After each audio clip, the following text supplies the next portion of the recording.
interested in moving to the Dominican Republic or buying property, but every source online seems to be only about beaches or sunsets? What elements are challenging when it comes to adapting to a new culture? I'm Colleen Valerio, Marketing Director at Casa, and in this video, we want to talk about those not so enjoyable elements about Dominican society. There is no perfect place, no such thing. This is a developing country. It's not a third world country anymore, not by a long shot. But we do have some challenges. For me, it's the driving.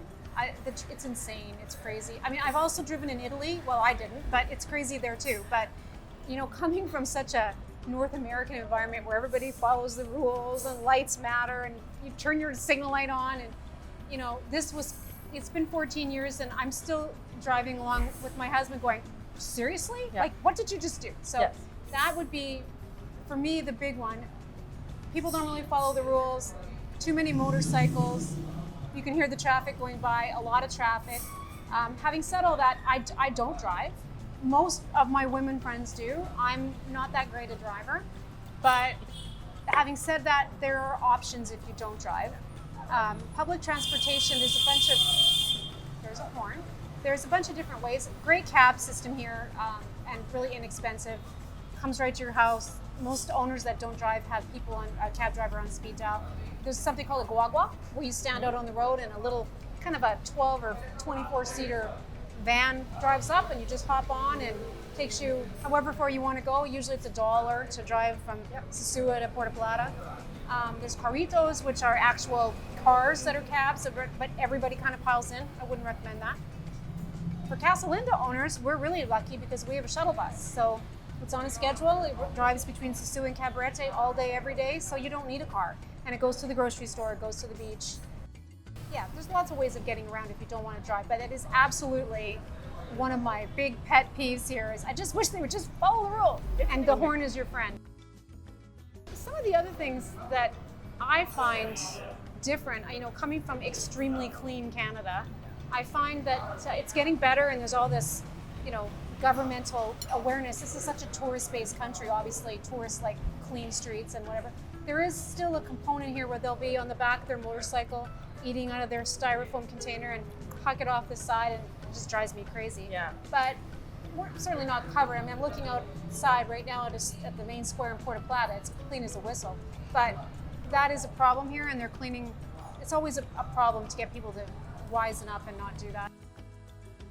If you go out for dinner in an evening in Sosua, you will notice at the end of one street called Pedro Cosante, there is prostitution. You will see the ladies of the evening wandering around, not in your face and never a bother, but you will notice that it's a bit of a surprise to those of us that come from countries where it's certainly not legal and right there. It isn't something that is part of our life here. It's just something you'll notice in one part of one area of town. And I think too, it's not a downside or a negative, but one of the things I will caution people about is this is different. This isn't your home country. As much as we always say it's like home only warmer, because it really is, there are still, it's a cultural difference. It's Spanish. You know, we're in Bergantine in Puerto Plata, the waiter speaks perfect English. Almost everywhere. You don't need to learn Spanish, which is too bad for me, because after all these years, I still have terrible Spanish. But it is still, it's a different country. And to be patient, to realize that it's not going to be exactly the same. If it was exactly the same and you wanted that, you'd stay and you'd be cold. Right. Here it's warm and it's lovely, but it's a slower pace. It's the mañana. You know, the guy's going to show up to paint your pool.